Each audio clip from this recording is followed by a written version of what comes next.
If Sonny wants to whoop me, I'll kiss his feet in the ring. I'll go out of the ring on my knees. Tell him he's the greatest. It's impossible, tell him. It's impossible. Never lost a fight in your life. Ask any of my fans when was the last time they lost. I'm too fast. Champion from I'm the crib. king. King Born of the the champ. Born Never champ make from me the the one to crib. talk. And never talk about who's going to stop me. Well, ain't nobody going to stop me. Not a heavyweight in the world fast enough to stop me. Well, hi, everybody. I'm Al Bernstein, and welcome to this edition of Kings of the Ring. The career of the man known first as Cassius Clay and then Muhammad Ali was an extraordinary journey for him and for the rest of the world that came along for the ride. Now, on this show, March to a Title, we'll chronicle his ascension, while still known as Cassius Clay, to the heavyweight throne. Now, this all predates the social awakening and religious metamorphosis that added so many layers to his already remarkable story. This part of the story revisits a young, vibrant athlete filled with dreams of a world title. Now, on this show, you'll see some truly amazing video that has rarely been seen. Through largely his own words, you'll get a rare insight into what a commanding presence young Cassius Clay really was for the sport of boxing and really for the whole sporting world. We'll take you back to a time, and more specifically to an athlete who changed sport forever in many ways. He was an enigma from the beginning. He could be at the same time galvanizing and polarizing, charming and obnoxious, gracious and antagonistic. The term larger than life was invented for him. Now, the full package was something truly amazing. And even before the emergence of Muhammad Ali, first there was Cassius Clay, and he was quite an original too. Young Cassius Marcellus Clay first laced on a pair of gloves at age 12, and it would define a good part of his life. He put together over 100 amateur wins, including 2 National Golden Gloves titles. He was an 18-year-old when he got his legend jump-started at the 1960 Olympic Games in Rome. He raced through the opposition and found himself in the light heavyweight gold medal match against a very tough Polish fighter, Ziggy Pietrzakowski. Clay boxed well against Pietrzakowski, moving, landing punches, and showing early on the lightning quickness that would serve him so well as a professional. In the end, Clay won the gold medal and earned a place in the consciousness of the American sports fan, a place he would never relinquish. With the financial backing of an 11-man Louisville business group, Clay turned pro a month and a half after winning the gold. He piled up wins, flashing speed and power, beating a solid group of veterans, and also presenting a very different persona than sports fans had ever seen before from an athlete. My last 3 fights, I predicted a 4-round knockout. I knocked out Sonny Banks in 4 rounds. I knocked out Don Warner in 4 rounds, and I just annihilated George Logan in 4 rounds. And most people think because I can predict a fight like this and make it come true, they think that I am becoming overconfident. But I will never be so overconfident until it would interfere with my training program. I'm gunning for Floyd Patterson and Sonny Liston. And if they get in my way, I will annihilate them also. Well, Cassius, you've got a big one coming up with Mittef. What's your plan of attack? Well, Mittef is a good fighter. He's a strong fighter. And he has beaten a lot of good fighters. As a matter of fact, the last guy I beat by the name of Alonzo Johnson, Alec Mittef, beat him twice. And it won't be an easy fight, but my plan of attack on a fighter like Alec Mittef would be 2 fast left jabs, a rapid right cross, and a left hook. And if he's still standing and the referee is not holding him up, then I'm going to run. At 188 pounds, Clay is lightning fast.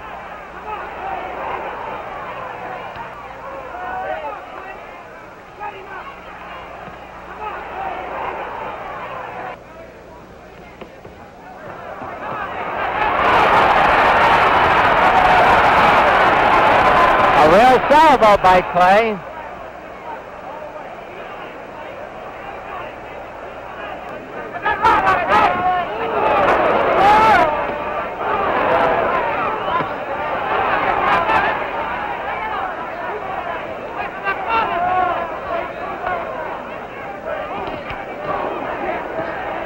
Oh, these are thunderous punches the boys are unwielding here in round 2.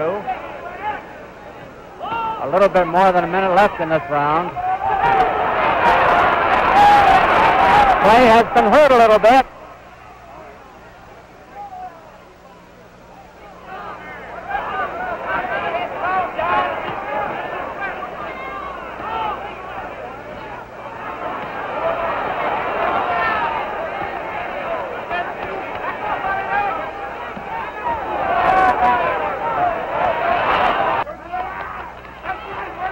Mitteff's left eye closing rapidly. Trickle of blood below it. That's Mitteff down. 3, 4, 5, 6, 7, 8. He doesn't know where he is. They're going to stop it, and they should. It's a knockout victory for Cassius Clay. That's Alex Mitteff. He went as far as he could. Flesh, blood, and sinews couldn't carry him any further. Cassius Clay comes over to commiserate with him. Welcome to the Fight of the Week. I'm Don Dunphy, your ringside commentator. Unbeaten heavyweights take over this evening as Cassius Clay of Louisville meets Billy Daniels of New York City in the 10-round feature bout at the St. Nicholas Arena.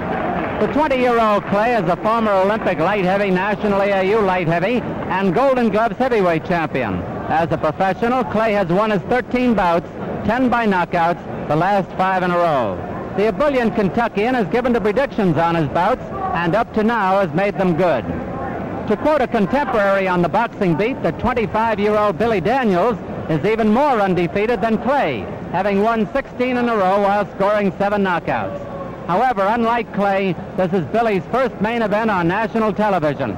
He's a good two-fisted battler.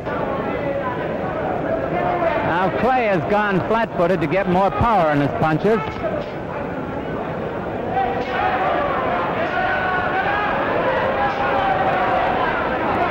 He's also moving in on Daniels instead of backpedaling.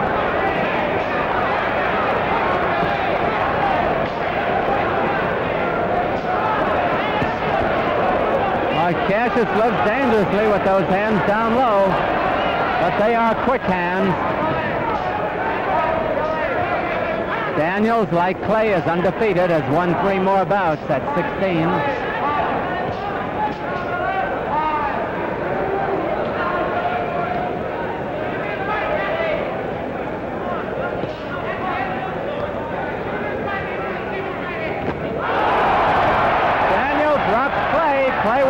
That time.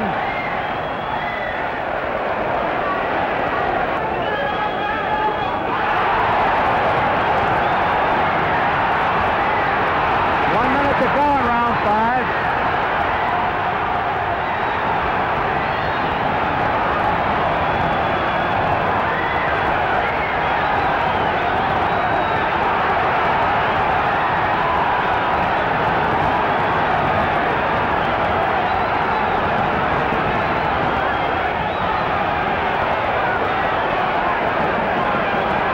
Daniels has hurt Clay a couple of times in this round, as you saw.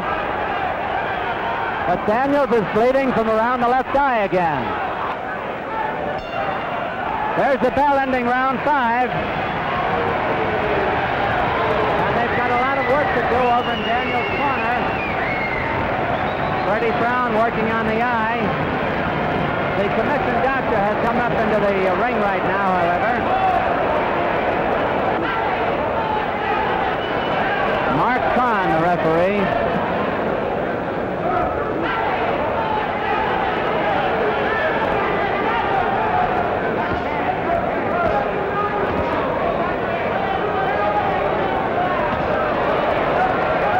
Clay's starting to come back a little bit now. 1 minute to go in round 7.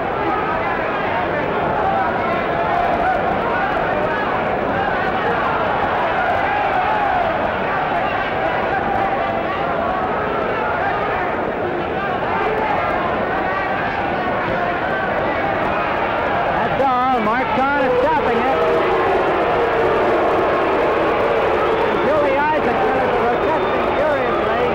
Big Julie is the manager of Billy Daniels and Cassius Clay. is the victor on a TKO here in the 7th round. What could have been an upset had it gone to 10 rounds. Clay entered the ring a favorite. I imagine this calls for a rematch. Here's Johnny. The time is 2 minutes and 21 seconds of the 7th round. The referee stops the bout. Daniels suffered cut eye of the left eyebrow. The winner by a TKO, Cassius Clay. The controversy over the ending of the Daniels bout did nothing to dull the bombast of young Cassius Clay. Well, my resolutions are to become the youngest heavyweight champion in history. And that's nothing new to my fans. They all know that I will be the next heavyweight champion. I will be 21 January the 17th. And I predict that by the end of 1963, I will be the youngest heavyweight champion in history. And the only reason I won't be is because this fella, Sonny Liston, would be ducking and dodging me. I have fulfilled all of my prophecies. I'm up to date in all of my predictions. My train is running on schedule. So the only thing that would hold me back would be Sonny Liston, and I believe he's afraid of me. But before there would be a world title shot, young Clay still had some resume building to do, and he hoped to add the great light heavyweight champion Archie Moore to his list of victims. Although listed at 47 years old and probably really older, Moore was still just 3 years removed from being light heavyweight champion, and that was a title he held for over 6 years. Archie was also a clever orator himself, and his chatter before the fight, well, of course, brought a response from Cassius. Why don't somebody just give that old guy a pension, or why don't somebody retire him? And he's too old. The guy's 52 years old. He's old enough to be my granddaddy. I wish somebody get together and work out a pension or something for him, or I'm going to have to do it once and for all. Well, I realize that Archie's a great fighter. Archie is a great old fighter. But Archie Moore is going around popping off saying he's inventing a lip buttoner for me. See, I've earned a reputation as the Louisville Lip. Well, since he's going to invent a punch called the lip buttoner, and I'm the one who usually does the popping off, but he's starting, so I cut this from 8 rounds to 4 rounds. Well, when they met in Los Angeles, a star-studded audience came to see what young Clay was all about. But time had run out on Archie's brilliant career, and Clay was in control from the beginning. He would put Archie down 3 times in the 4th round to claim his 16th win and fulfill the prediction of that 4th round knockout. This would be Moore's last official match, ending a Hall of Fame career. But for young Clay, it propelled him forward. However, there were tougher tests still ahead. Cassius, during the past few weeks, you've been centering your interest around these squabbles you've been having with Sonny Liston down here. You've got to fight Doug Jones. Don't you think it's about time you started concentrating on this boy? He's a pretty good fighter. No, I'm not concentrating on Doug Jones. He's nothing but a bum. Sonny Liston is the man I want. I'm not thinking about Doug Jones. Jones will fall in 6, and I might cut it to 3. You know, if this boy upsets you, you've had it as far as... If Jones upset me, I will retire. When Clay met top 10 contender Doug Jones in Madison Square Garden in October of 1963, there would be no knockouts. Clay did land his share of important punches, but Jones more than held up. In fact, Doug Jones made Cassius look quite mortal. Clay struggled in the fight and clawed his way to a close and lackluster decision win. The New York reviews of this budding star were not favorable. Still, Cassius was undaunted.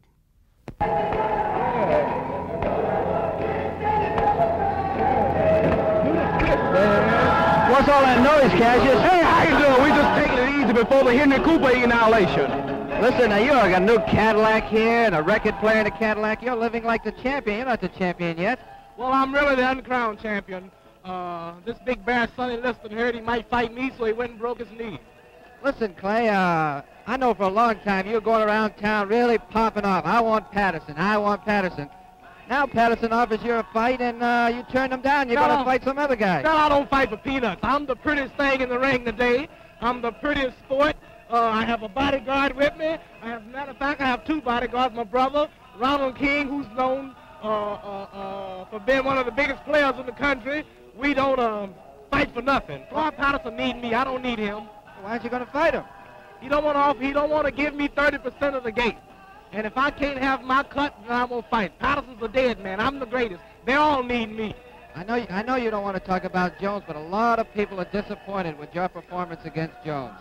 Well, I heard that big ugly bear, Sonny Liston, was watching the fight down here on the beach, so I didn't want to really whoop Jones too bad because Liston is afraid of me. I know it, he know it, but these fans are fools. Liston loses sleep over me. Yeah, but he was happy that you won because I talked to him after the fight. He was very happy. What do you think of that? Yeah, he was happy because he know when he fight me, it'll be the biggest gate in the all history. And anyway, I'm tired of talking about fighting. We sporting now.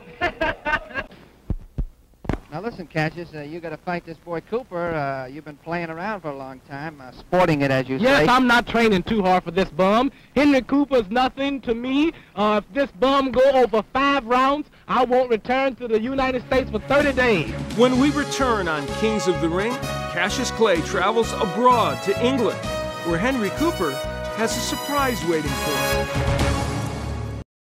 Welcome back to Kings of the Ring as we continue to chronicle young Cassius Clay's road to a world title. Now, the final step toward a world title fight for Clay involved a trip to England, where British champion Henry Cooper was also anxious to get his opportunity at a world crown. There were intermittent drizzles, dark skies, and a huge crowd outdoors in Wembley Stadium on the night of June 18th, 1963, for Clay versus Cooper.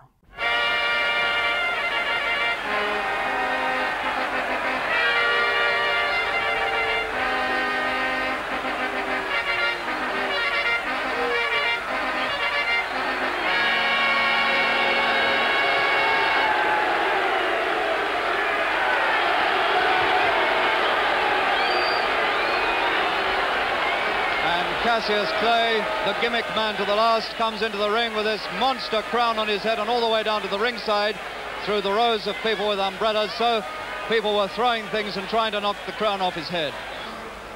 Presenting from Bellingham, the heavyweight champion of Great Britain and the British Empire, Henry Cooper.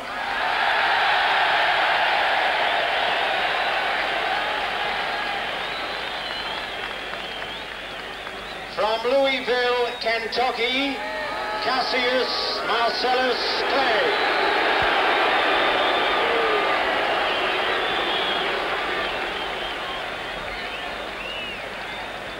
The weights: Cooper, 13 stone, 3.5 pounds. Clay, 14 stone, 11 pounds. The officials, the referee, Mr. Tommy Little, the timekeeper, Mr. Stan Courtney. And Cooper's come into the ring unexpectedly light, 13.5. He has to give away rather more than 1.5 stones to Clay. Everything I've told you. Shake hands, and when the bell rings, come out boxing, and may the best man win. Brief instructions from Tommy Little, the referee. So here we go. The fight of the year, Clay from the right-hand corner against Cooper of Britain. And Clay has said, I'll beat him in 5. We'll see. A lot of people think that Cooper's big chance is to go in early with his left hook and try and nail Clay. Clay, 6'2½", Cooper 6'1½". Clay really is a fine figure of a man. 14, all muscle.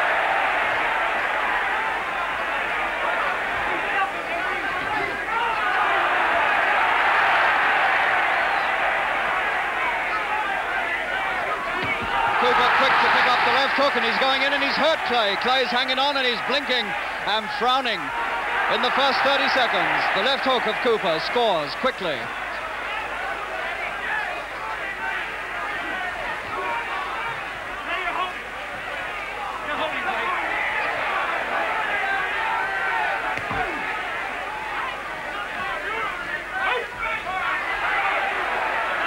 And Clay's nose is bleeding in the first minute from the left hook of Cooper. First blood to Cooper. And Cooper has certainly not come out apprehensively tonight. The man who started so many fights too quietly, Cooper has come out full of fight.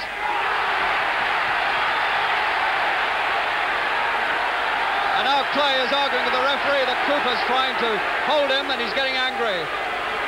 And at one stage there, I thought he even poked his arm out at Mr. Tommy Little, the referee. Well, this is a sensational start to this fight.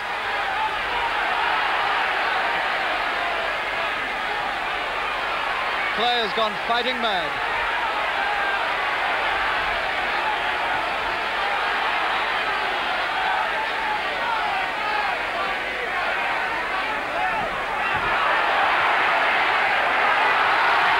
Clay showing he's not holding inside.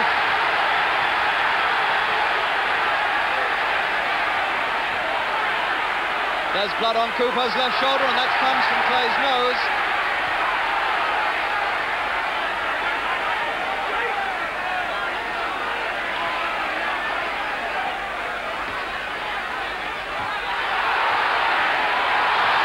That left hand of Cooper's is right into Clay's face, and he's scoring heavily with it, and he's hurting the American. A sensational start to this fight. And Cooper right on top with half a minute to go in the first.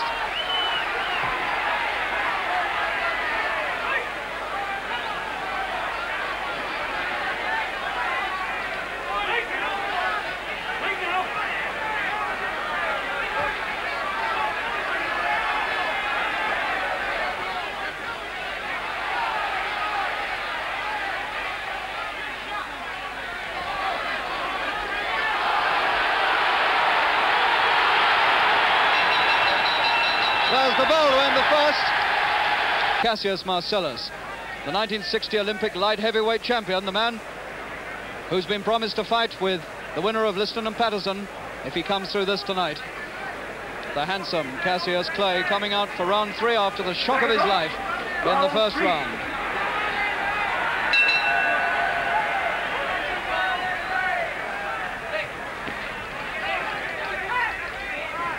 The rain has stopped.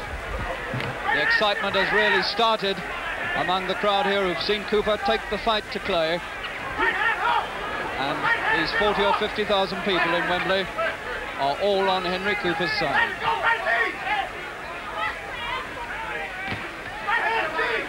Cooper's left eye patched up now, and still he hooks with that left hand. And now he's cut over the left eye. Henry Cooper is cut over the left eye, and it looks to me like a very bad cut indeed. This is tragedy for Cooper in the third round, with only 40 seconds gone, and Cooper is very badly cut over the left eye.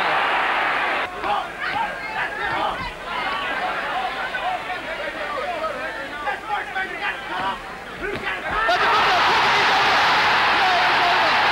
Right on the bell. The bell has sounded, and he's up at about 3, Clay. That was the end of the fourth round, and he hit him about 2 seconds before the end of the round. With the left hook, Clay took one chance too many, and he still doesn't know where he is. He's still half out, Clay. They're working furiously on him in the corner. Angelo Dundee, his trainer, he really is giving him a talking to. Cooper's left hook finally scores, and Clay was down 2 seconds from the end of the fourth round and got up just after the bell, and he doesn't know where he is. He's looking at his corner.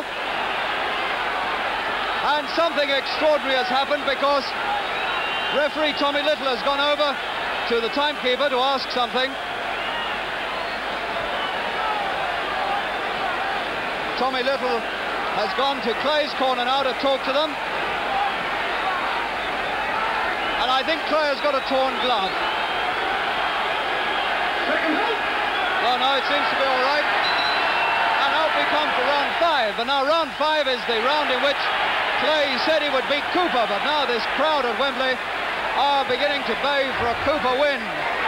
Clay on the floor at the end of the fourth, and now fighting to preserve his professional right here against Henry Cooper.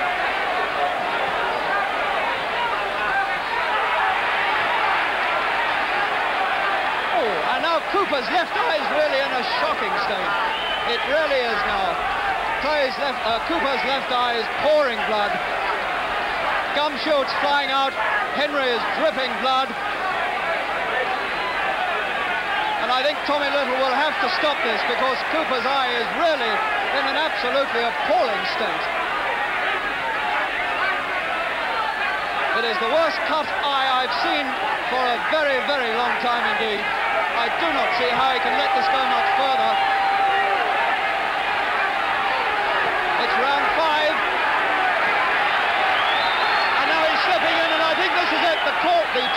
come in from Cooper's corner, and Tommy Little's looking at it, and he's had to stop the fight. There was no alternative. He had to stop the fight, Tommy Little. It's all over in round 5, and Clay is getting bombarded with programs from angry ringsiders. The man who was put down at the end of the 4th round, and Cooper, although he's been beaten on a cut-eye, is far from disgraced. Well, Cassius, how about giving us a description of that Henry Cooper fight over there in England? Oh, oh man, that was really something. You should have been there. I walked into London, England, I jumped off the airplane.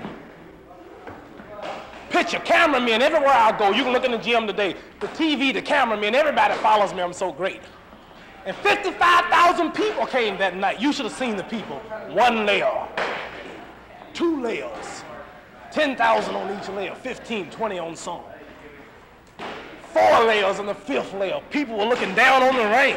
55,000, and Cleopatra was at ringside to witness. Can this Louisville Lip come over here and call the exact round again? We don't believe it. The 5th round came. Yeah, I hit him. Yeah, I said, come on, sucker. Yeah. Man said, break it up. I said, there he is. Well, that was quite a description, wasn't it? Oh, in case you're wondering, he wasn't hallucinating. Cleopatra did show up. It was Elizabeth Taylor, who had just played Cleopatra in a feature film. Still pretty impressive. Well, despite Clay's slight spin doctoring on how things went in that fight, not everyone was impressed, including the heavyweight champion Sonny Liston. After watching the match, he suggested to friends it would take him less than 2 rounds to dispose of this loudmouth, as he called Clay. And few in the boxing media disagreed with Sonny. Many of them thought that Clay's mouth was still his best weapon. As you've seen, though a talented and flamboyant fighter, young Clay had not been dominant over the better fighters that he fought, starting with the Daniels fight. Cooper, for instance, floored Clay right at the end of the round, so Henry couldn't get to him when he got up and might have had a chance to follow up. And Clay had a minute to recuperate. And of course, it was Cooper's cuts, not Clay's power, that had stopped the fight. So some thought that Cassius dodged a bullet there. And coupled with the poor performance against Jones, well, it created a climate that did not look favorable for young Clay against Liston. Liston, after all, had been a wrecking machine in the heavyweight division. He left a trail of bodies on the canvas in his wake and had just destroyed Floyd Patterson twice. With all that, at age 21, Clay would get his world title match in February of 1964. Not surprisingly, the initial odds in this fight placed Liston as a 6-1 favorite.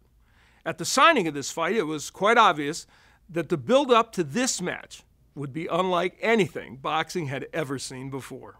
How many, Sonny? I said I was going to train for 15 rounds of running and 15 rounds of fighting all at the same time. Yeah, you know, it's going. It ain't going to be no knockouts. I'm not going to get knocked out. He wants me.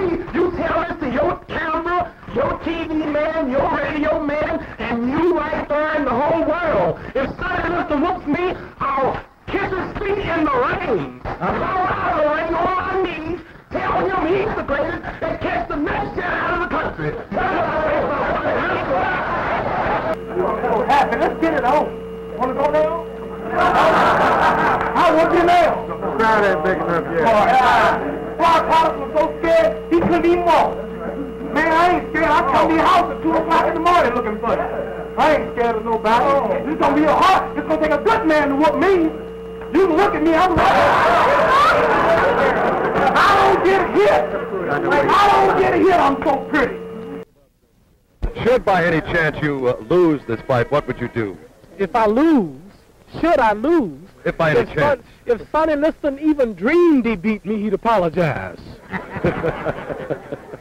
He will be mine in round 9. And if he makes me sore, I'll cut it to 4. Thank you very much. And if that don't do, we'll get him in 2. If he run, we'll get him in 1. And in your heart, you know I'm right. Okay. I can't wait. Have any prediction as to when you might stop him, if you are going to stop him? Well, I would say I'm going to let that be a surprise to him and everybody else.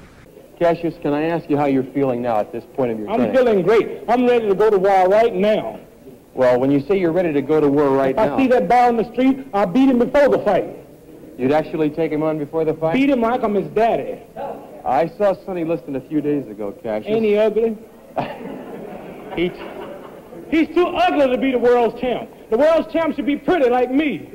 Well, he told me to bet my life that you wouldn't go 3 rounds. Well, if you want to lose your money, then bet on Sonny. Oh, may I ask you this? Because I'll never lose a fight. It's impossible. Tell him. It's impossible. Never lost a fight in your life. Ask any of my fans when was the last time they lost. I'm too fast. Champion from I'm the the crib. king. Born the champ. Born the champ from the crib. Ah! I may ask you this. The odds are 3.5 to 1 in favor of Sonny Liston.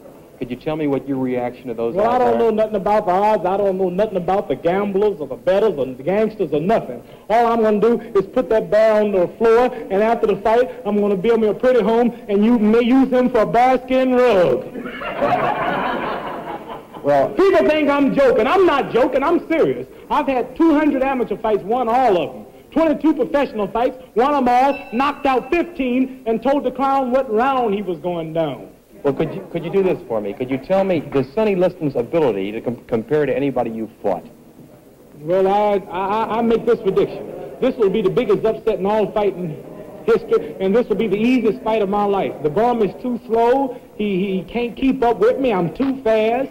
He's old. I'm young. He's ugly. I'm pretty. It's just impossible for him to beat me. And as far as his ability is concerned, I know nothing about his ability. As a matter of fact, I've never seen him fight once with Floyd Patterson, and that wasn't no fight. That was a rabbit hunt. Still to come on Kings of the Ring, Cassius Clay gets so wild at the weigh-in for his fight with Sonny Liston that some people thought he was having a nervous breakdown.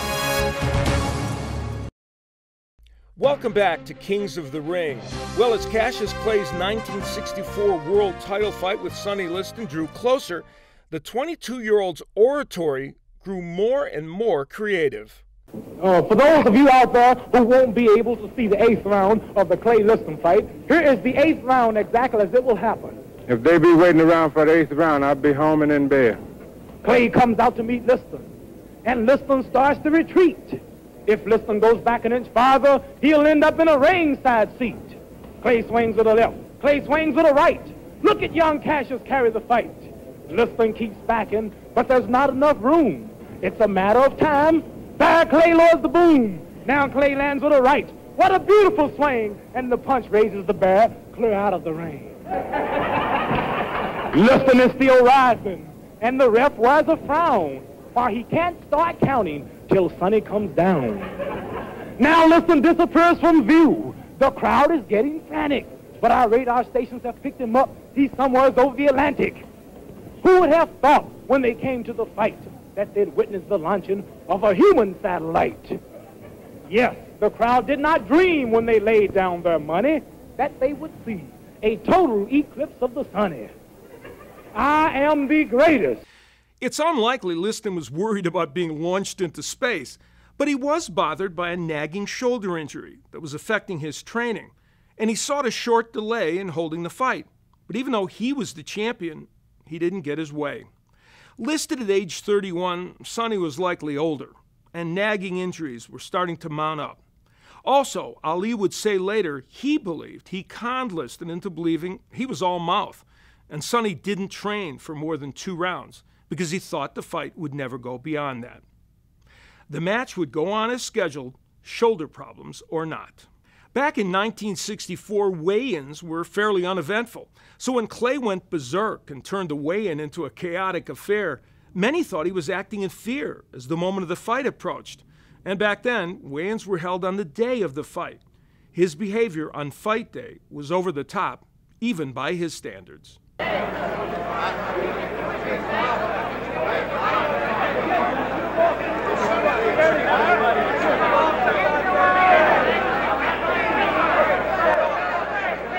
Cassius Clay is fined $2,500.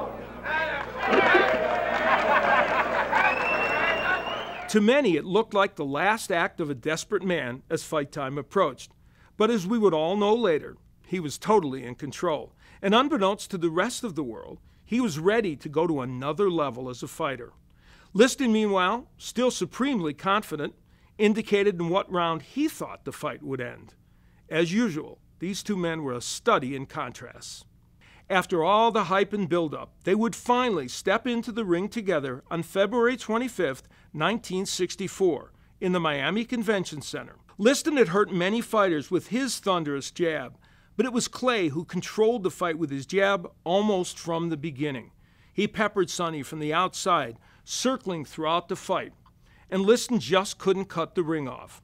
Liston lunged and missed for the most part, often taking counterpunches for his trouble.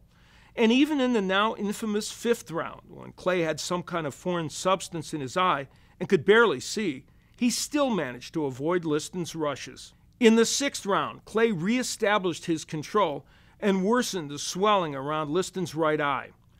There would be no 7th round. Liston would remain on his stool, citing a re-aggravation of his shoulder injury as his reason for not continuing. Clay's in-the-ring celebration is etched on the minds of millions of sports fans. And he looked defiantly toward the press, who had virtually all doubted he could beat Liston. And at the post-fight press conference, he was happy to say, "I told you so." Did we have any heart attacks tonight? I want this with you. The two greatest fighters ever lived. Get out of the way. I told you move like that. What you gonna say now, huh? I didn't. He can't go one round. He might get him in 2. He pulls his head back. He holds his hands too low. Well, I'm still playing. Was with me. 5th round, I couldn't see. He had liniment in his gloves and liniment all over his head. My whole face is burning. You saw me. I couldn't throw a punch, and I still got away. I whooped him so bad he had to go to the hospital, and I'm still pretty. What you gonna say about that, huh? I don't have a mark. I watched Sugar Ray Robinson and Jake LaMotta for 3 months. That's what I watched. Same fight. There wasn't Sugar Ray Robinson and Bodini. I got Bodini with me. He was with Sugar Ray for 10 years. I've been having the best of the training. Behind doors. The guy couldn't hurt me. The guy couldn't even get a good lick. I'm so pretty. Put him in the hospital. He's never been stopped. He's never been wrong. Oh, I'm so great. Oh, I'm so great. Oh, I shook up. And what makes it so good, all of these hypocrites, you can't call it a fix. You can't call it a fix because I didn't stop the fight. The doctors had to stop it. Oh, I'm so pretty. I shook up the world. All of you reporters made it hard on Liston. Never write about me like that. Never make me 6-1. You just make me angry. Never make me no underdog. And never talk about who's going to stop me. Well, ain't nobody going to stop me. Not a heavyweight in the world fast enough to stop me. Liston's one of the powerful in the world, and he looked like a baby. I held my hands down here and just played with him. I just played with him. Oh, I shook all of you. In the aftermath of Clay's upset win to become world champion, some big changes were afoot for this young man from Louisville, Kentucky. More on that when we return to Kings of the Ring.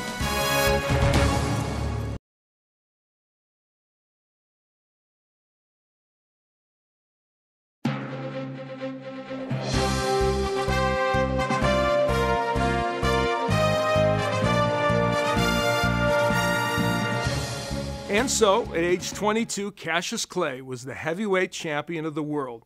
At that time, the second youngest to ever win the title. Back then and before that time, being world champion brought with it, some thought, a responsibility and position beyond that of just being a boxer. Well, apparently this concept was not lost on the young and self-absorbed Clay. He would, over the years, first as Clay and then as Muhammad Ali, shape the role of heavyweight champion in a unique and powerful way. Back in 1964, there were changes coming for Clay personally and for society as a whole. Soon after winning the title, under the tutoring of Malcolm X, he embraced the Muslim religion, though he would not yet change his name. That would be coming soon. The rhyming, boasting Clay was undergoing at least a partial metamorphosis. Shortly after winning the title, he had a triumphant visit to the United Nations, and we saw Clay seldom seen before. And by the way, this video you're about to watch has not been viewed in almost 50 years. Cassius, as the world's heavyweight champion, you're not necessarily interested in peace in the ring, but how do you feel about the United Nations as the palace of peace? What have you witnessed today? Well, this is not my first time here. When I won the 1960 World Olympic gold medal in Rome, Italy, I was also brought on a tour here, but I didn't have the popularity and the prestige that I have now in order to meet all of the ambassadors of various countries and to be invited to their countries. And the fellow of the United Arab Republic, ambassador of Egypt, what country is this? This is a paper from Egypt? Yes, he gave me a paper from Egypt and told me that the whole 2 pages was given over to your fight? The whole fight, yes, sir. And I'm going to soon tour the world and meet all of these people. You've been invited to a number of countries, too, haven't you, Cassius? Yes, sir. Countries such as Ghana, Nigeria, Kenya, Pakistan, Malaya. When do you plan to go? In all these countries. When do you plan to go? In a couple of months, I'd like to start my world tour, and I expect to be gone for as long as a whole year. Cassius, controversy, not controversy, but there's great interest in the fact that you have joined the Muslim religion. How long have you had this interest, Cassius? Oh, for the past 6 years, I would say, after hearing a lot of teachings on Negro history and who we were before we got here, and 1 and 1 makes 2, and here I met nothing but Muslims from all over the world, and they all... You mean here at the United Nations today? I recognize all of them, and they recognize me. But until then, I could walk in here and wouldn't know nothing about what's going on. But now I can look at people from all over the world, regardless of race, creed, or color, and talk intelligently with them. And most of all, recognize all of my brothers and sisters in the East, people that I haven't recognized over my lifetime. We would see this serious side often later as Muhammad Ali. But even then, with other agendas and issues to deal with, he never lost his zeal for showmanship. He would still be a flamboyant pitchman for 8 more title defenses before a forced 1967 to 1970 exile from the sport. That was due to his refusal to enter the military draft. There were many other dramatic chapters in his boxing story still to come, and those are for other editions of Kings of the Ring. But this edition of the show has reminded us that while the later incarnations of Ali would bring worldwide drama and often controversy to the sport, that young, brash Cassius Clay is well worth remembering in his own right. I'm Al Bernstein. Thanks for joining us.